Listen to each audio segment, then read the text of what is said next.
Bukan dimulai dari suami, anak, atau tetangga, tetapi kita yang harus memulai. Juga kesaksian sedikit, pada waktu saya besar di Indonesia, saya jadi mempunyai cara mengajar anak saya seperti ini di sini. Saya tidak tahu yang lain. Bapak saya strength, jadi saya mengajar anak saya juga strength. Tapi itu tidak berjalan dengan baik. Karena bukan itu. Harus ada hubungan antara saya dan anak tentunya. Pada waktu kita bertobat, pada kita mesbah keluarga, dan kami saling meminta maaf. Kami katakan kepada anak kami, maaf untuk apa yang telah kami perbuat, yang telah menyakitkan hati kalian. Karena walaupun kalian masih kecil, tapi kalian tidak lupa dengan hal-hal itu. Kami menangis, kami meminta ampun di situ. Dan hubungan kami mulai dipulihkan. Dan anak saya yang perempuan bisa kembali lagi kepada papanya. Lari lagi ke papanya. Sempat beberapa tahun dia tidak mau dekat dengan papanya. Ya, tapi puji Tuhan, Yesus yang di tengah-tengah kita berubah semuanya. Saya dengan anak kami dengan anak-anak kami boleh dipulihkan, dan hubungan kami lebih harmonis. Puji Tuhan, sampai detik ini diberi 3 cucu. Luar biasa Tuhan kita, amin. Amin. Itu hanya karena apa? Karena Yesus yang mati di kayu salib dan bangkit pada hari ketiga.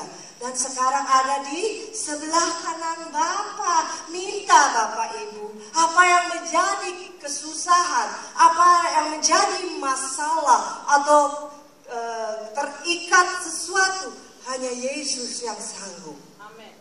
Hanya Yesus.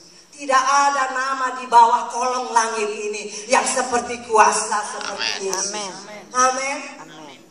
Amin. Kalau kita bersama-sama di tempat ini, bergandengan tangan, melihat fokus hanya kepada Yesus Tuhan, hidup kita akan lebih hari lebih baik. Itu yang kami alami. Kami membicarakan ini karena memang itu yang kami alami. Doa Bapa kami katakan apa? Jadi seperti di bumi dan di surga, ya kan? Kalau Bapak Ibu mau damai sejahtera di dalam rumah tangga, jangan tunggu sampai nanti kita di hemel di surga, di dunia pun bisa. Ya, amin. Jangan tunggu nanti saya damai sejahtera sama Tuhan kalau di surga. Nih, sekarang di rumah tangga masing-masing. Jadi kalau pulang kerja Bapak Ibu, aduh senang, saya mau lihat anak, mau lihat istri, ya kan? Puji Tuhan. Dulu dia gak pernah ada di rumah suami saya, gak betah. Tapi sekarang kalau pulang cepet-cepet dia mau pulang. Amin. Itu karena siapa? Yesus saja. Bapak Ibu. Lebih lagi ibu-ibu, mari kita bangkitkan roh kita lagi untuk lebih melayani Tuhan. Pada waktu kita melayani Tuhan tidak sia-sia. Apa yang kita lakukan tidak sia-sia. Karena apa yang kita lakukan di bumi ini, nanti pada waktu kita di pengadilan pada Tuhan, ya, itulah hasil yang kita lakukan ini yang bisa kita berikan. Itulah mahkota kita. Ini loh Tuhan yang saya bisa berikan. Hasil itu hal-hal yang kita kerjakan di bumi ini tidak akan sia-sia. Lakukan maksimal, semaksimalmu. Karena itulah yang dapat kita berikan kepada Yesus. Here Bapak, ini saja yang telah saya lakukan. Tapi kalau ibu tidak melakukan apa-apa, nanti di sini mau memberi apa kepada Bapak kita yang di surga? Ya, kami masih bekerja, tetap sekuler, kami kerja. Jadi kalau kami pulang, kami harus malamnya ada lagi persekutuan yang jaraknya cukup jauh. Tadi suami saya katakan 100 km. Kadang-kadang kita pulang juga sampai jam 1 malam. Tapi itulah yang kita lakukan. Di dalam Tuhan tidak ada kata capek. Tidak ada kata capek besok aja. Tidak Bapak Ibu. Tadi Ibu juga salah satu membaca bahwa kita tidak boleh malas ya Bu. Benar, itu dia. Jadi jangan bilang capek besok aja besok. Selama kita masih kuat, lakukan. Ada waktunya kita sudah tua, tidak bisa, itu lain. Tapi sekarang masih diberi kekuatan oleh Tuhan Yesus. Lakukan. Amin. Karena dia mati untuk memberi hidup dalam segala kelimpahan. Penyakit sudah dibebaskan.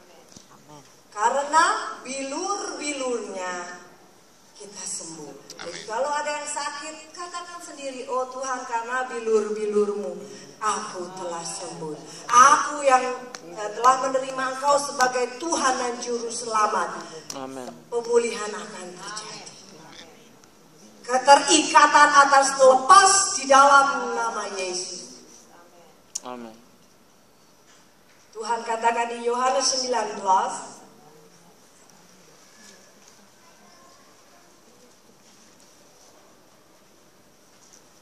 Yohanes 19 ayat 28.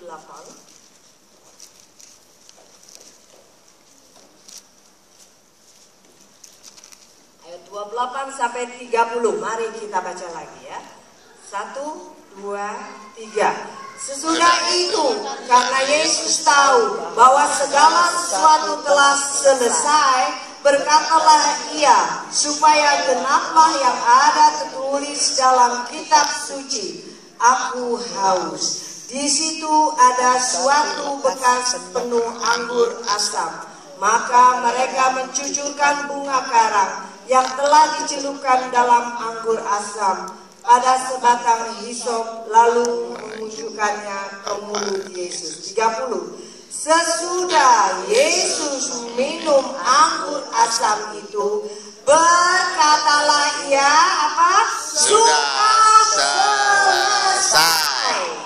Lalu ia menundukkan kepadanya dan menyerahkan nyawanya. Tuhan Yesus telah membayar dosa-dosa kita pada waktu kita belum ada. Amin. Penyakit sudah dihapuskan pada waktu Tuhan kita disalibkan. Kemiskinan sudah diangkat di dalam nama Yesus. Amin. Amin. Jadi semua itu dimulai sekarang dari kita. Apa yang kita inginkan? Kita mau lebih lagi maju, bekerja lebih keras lagi, benar? Amin. Itu saja. Tapi kalau kita tadi malas, besok capek, dan Bapak Ibu pun tidak akan mendapatkan sesuatu yang luar biasa. Memang ada kadang kita capek, benar. Kalau memang itu benar, ya oke. Tapi jangan menjadi alasan untuk tidak melayani. Besar anugerahnya. Besar anugerahnya untuk kita semua.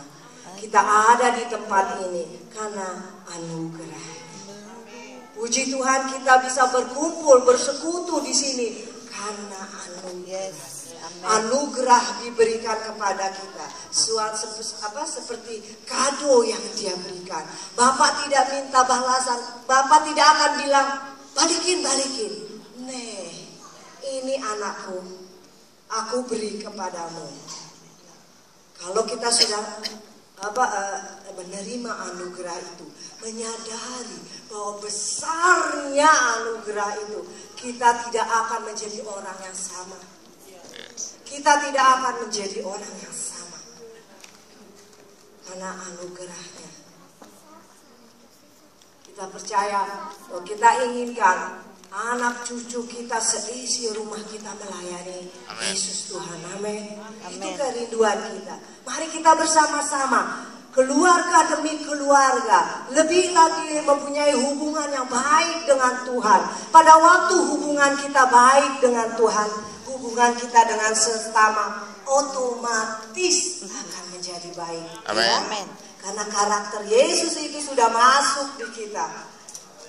Otomatis hubungan dengan Tuhan harus diperbaiki.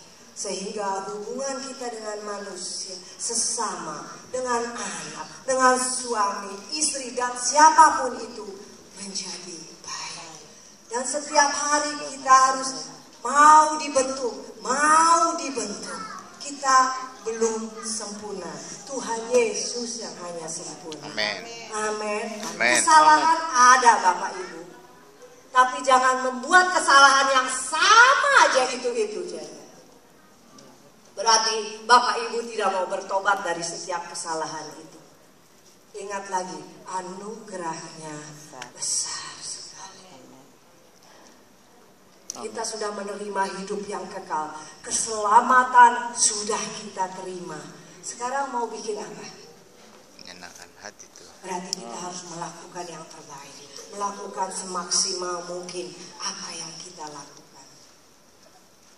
Tadi ibu-ibu sudah membaca Amsal 31. Mungkin saya sedikit kesaksiankan Amsal ini. Sesudah kami dan anak-anak kami, terutama anak perempuan saya, kami melayani. Dan kedua anak kami ini melihat bagaimana perubahan dalam kehidupan kami. Karena kita tetap menjadi contoh bagi mereka.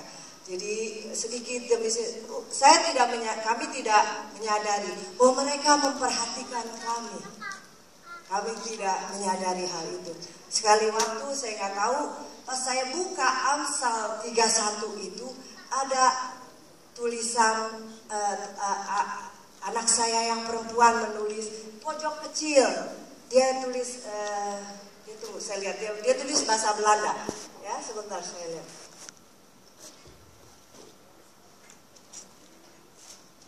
Amsal 31, tunggu sebentar. Anak saya ditulis, oh ini. Yang ayat tadi Bapak Ibu baca ayat 10. Dia tulis, oh ya, dia nggak tulis bahasa Belanda. Dia cuma, this is my mama. Jadi dia katakan asal ayat 10 ini, itulah mamaku seperti itu. Kak saya sangat menangis. Lihat Tuhan merubah dia. Sekarang dia melihat kami menjadi contoh. Seringkali kedua anak kami sekarang boleh berkata, ini karena anugerahnya ya Bapak Ibu. Amin. Mama, Papa, we send trots of Yuli. Kami sangat bangga dengan Yuli. Karena dia lihat yang tadinya hancur boleh dipulihkan oleh Yesus Tuhan.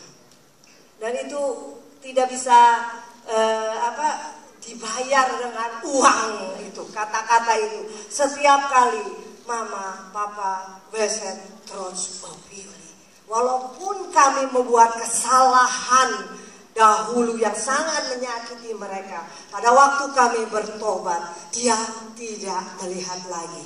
Tuhan Yesus katakan, aku tidak akan mengingat-ingat lagi dosa-dosamu. Tapi kenapa kita manusia sering ingat-ingat kesalahan orang lain? Benar? Demen nggak? Waktu itu si ibu ini gini loh, si bapak ini gini. No, Tuhan Yesus saja tidak mengingat. Siapa kita berani mengingat-ingat kesalahan orang lain pada waktu orang itu sudah bertobat? Benar? Itu. Tuhan sanggup merubah cara berpikir kita, cara melihat kita pada waktu kita mempunyai hubungan yang baik dengan Tuhan, dengan Bapa di surga. Kita mau membaca firman-Nya, merenungkan firman-Nya. Firman-Nya ya dan amin. Di situ ada perubahan. Pada waktu kita merenungkan firman-Nya, dan perubahan akan terjadi. Benar Bapak Ibu? Amin. Itulah, kita sudah menerima hidup yang kekal. Keselamatan sudah kita terima. Beri yang terbaik. Kita mempunyai talenta yang berbeda Bapak Ibu. Tapi berilah apa yang Tuhan sudah berikan kepada Bapak Ibu. Tubuh Kristus, ada yang jadi tangan,